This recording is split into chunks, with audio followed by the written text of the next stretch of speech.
Hola, mi nombre es José Eduardo Tellez Espinosa, esto es Charlas de Amparo, tema aspectos relevantes del amparo, parte 9. Te hablé del concepto del amparo, partes en el amparo, principio de instancia, de parte, en donde te hablé también en su momento de lo que es la justicia electrónica. Ahora, a través del juicio de amparo, puedes tramitar tus amparos en línea. Necesitas conseguir previamente tu firma electrónica avanzada, se le llamó primero, ahora es firma electrónica certificada del Poder Judicial de la Federación. Es una por quejoso, y a través de ello pues te van a ir señalando o dando la autorización si tú eres el abogado dentro de los juicios respectivos. Después te hablé del principio de agravio personal y directo, que es en este aspecto en donde está el interés jurídico y el interés legítimo. Una reciente tesis de la Corte donde dice que sustituyó el interés legítimo al interés jurídico. Yo quiero pensar que en realidad son, digo, sin desacatar lo que dijo la Corte, pero lo sustituyó por cuanto que no solamente es el interés jurídico, sino el interés legítimo también, ¿no? Entonces pues vendría a ser una complementación, como así se puede desprender del artículo 5º, fracción primera de la ley de amparo. Si das lectura al 5º, fracción primera de la ley de amparo, que es la figura del quejoso, en el caso del quejoso, tiene la posibilidad del interés jurídico o del interés legítimo. Desde mi personal punto de vista son excluyentes, porque puedes tener interés jurídico o interés legítimo. Si tienes el jurídico, pues se entiende que pues, si estás en una situación específica. Dice, mira, el quejoso teniendo tal carácter quien aduce ser titular de un derecho subjetivo o de un interés legítimo individual o colectivo, siempre que alegue que la norma, acto o omisión reclamados violan los derechos previstos en el artículo 1 de la presente ley y con ello se produzca una afectación real y actual a su esfera jurídica, ya sea de manera directa, que eso es el interés jurídico. Entonces podríamos decir que el quejoso es el titular de un derecho subjetivo que produzca, respecto al cual la norma, acto o omisión produzca una afectación real y actual a su esfera jurídica de manera directa, lo que tradicionalmente conocemos como agravio personal y directo, o en virtud de su especial situación frente al orden jurídico, que ese es el interés legítimo. Y ahí pues normalmente en las charlas lo que hago referencia es que pues tienes que ir pensando, tienes que ir soñando qué intereses legítimos tenemos, ¿no? Suelo contar mucho el caso de si podemos defender un bosque o no. Yo digo que sí, si podemos defender un río o no, pero sobre todo es importante, más para efectos de suspensión tienes que acreditar algunos otros aspectos. Si tramitaras juicios de amparo por interés legítimo, un aspecto relevante en estos juicios de amparo es que cuando se esté tramitando la demanda de amparo y pretendas la suspensión mediante interés legítimo, tienes que atender al artículo 131 de la ley de amparo, que dice: cuando el quejoso que solicita la suspensión aduzca un interés legítimo, el órgano jurisdiccional la concederá cuando el quejoso acredite el daño inminente e irreparable a su pretensión en caso de que se niegue, y el interés social que justifique su otorgamiento. En ningún caso el otorgamiento de la medida cautelar podrá tener por efecto modificar o restringir derechos, ni constituir aquellos que no haya tenido el quejoso antes de la presentación de la demanda. Tema relevante para efectos de la procedencia de los juicios de amparo a través de interés legítimo y no de interés jurídico. ¿Qué más te puedo decir como algo relevante de este tema relacionado con el interés legítimo, el interés jurídico? Una figura que llama mucho la atención es lo que ahora se le llama el amparo colectivo. Y el amparo colectivo considero que debe distinguirse del amparo que se tramita de una forma conjunta. Así está en el artículo 13 de la ley de amparo. En el primer párrafo dice: cuando la demanda se promueva por dos o más quejosos con un interés común, deberán designar entre ellos un representante, en su defecto el órgano jurisdiccional, en su primer auto, sin perjuicio de que la parte respectiva lo sustituya por otro. Los terceros interesados podrán también nombrar representante común. Y aquí viene lo que es la tramitación conjunta o colectiva de los amparos. Cuando dos o más quejosos reclamen y aduzcan sobre un mismo acto u omisión ser titulares de un interés legítimo, o bien en ese mismo carácter reclamen actos o omisiones distintos, pero con perjuicios análogos provenientes de la misma autoridad y se tramiten en órganos jurisdiccionales distintos, cualquiera de las partes podrá solicitar al Consejo de la Judicatura Federal que determine la concentración de todos los procedimientos ante un mismo órgano del Poder Judicial de la Federación, según corresponda, recibida la solicitud del Consejo de la Judicatura Federal, en atención del interés social y orden público, resolverá lo conducente y dictará las providencias que resulten necesarias. ¿Providencias para qué? Pues para que conozca un solo juzgado de distrito.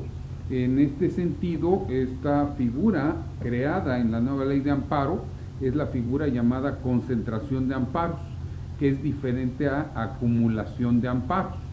La figura de la acumulación de amparos estaba en la anterior ley de amparo y en esta nueva ley de amparo pues fue suprimida. Afortunadamente después la Suprema Corte de Justicia de la Nación, dándose cuenta de que es una institución necesaria para la tramitación del amparo, consideró que debe de ocuparse lo que viene a ser la acumulación de juicio en amparos, aplicando supletoriamente Código Federal de Procedimientos Civiles. Es el segundo principio del juicio de amparo en estos aspectos relevantes.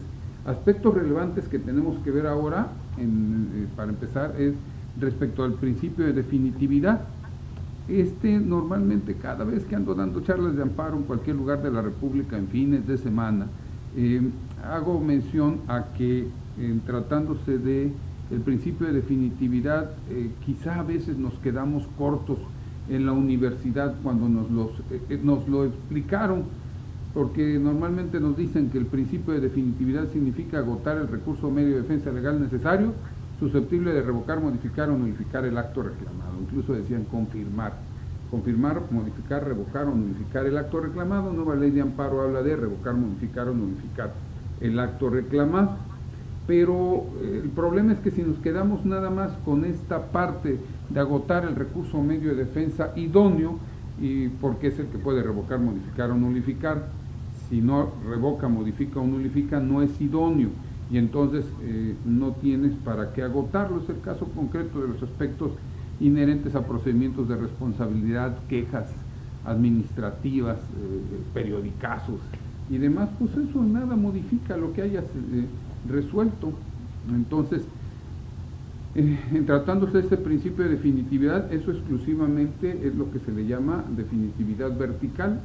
Tienes un acto, respecto de ese acto agotas un recurso que en realidad lo sustituye, y entonces cuando se resuelve el recurso tú tienes que pensar si este es el último acto dictado durante el juicio, por poner el primer ejemplo de juicio, o si no es el último acto, entonces si es un acto intermedio, si ese acto es de imposible reparación, entendiendo por imposible reparación, para efectos dentro de juicio, 107 fracción quinta de la ley de amparo, aquellos actos que afectan materialmente derechos sustantivos previstos en la Constitución o en los tratados internacionales en los que México es parte.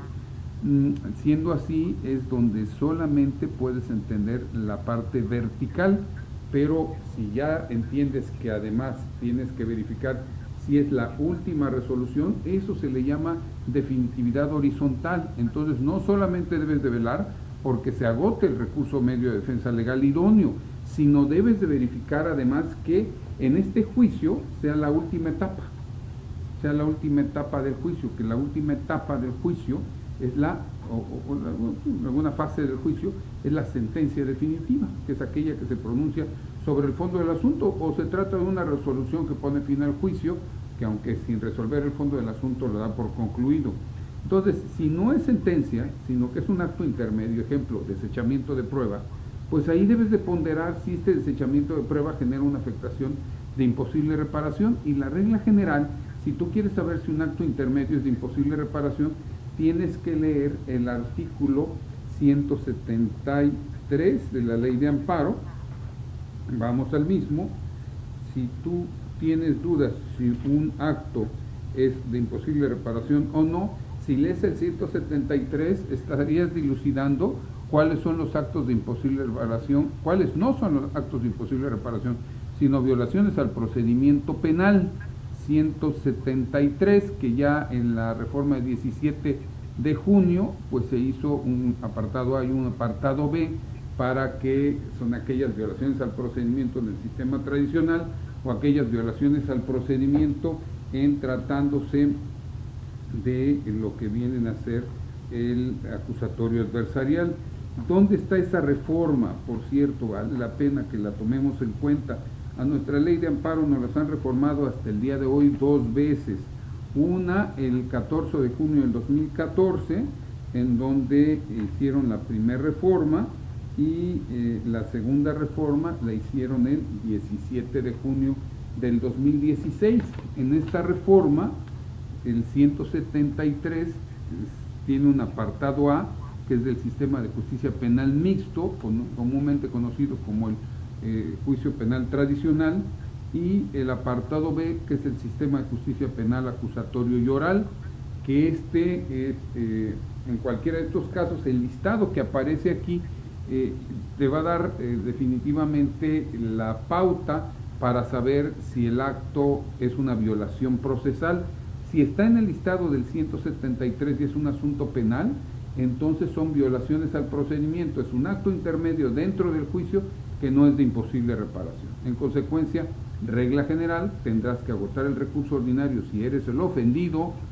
Si eres el inculpado, pues no, si llevas al inculpado no tienes que agotar el recurso ordinario, porque así lo establece la ley de amparo en el artículo 61, fracción 18, inciso B. En la regla general, pues ahí te dicen los actos intermedios no, si son de los de imposible reparación, no tienes que agotar recurso ordinario, o en el 171, segundo párrafo, si llevas al inculpado y son violaciones procesales, tampoco tienes obligación de agotar el recurso ordinario.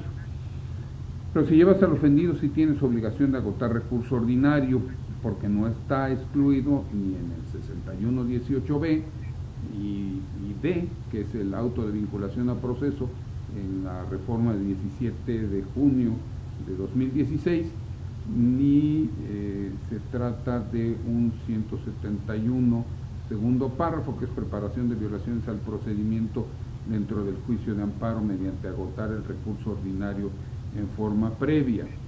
Siendo así, este tipo de actos, regla general, debes de agotar el recurso ordinario, salvo que estés en las excepciones.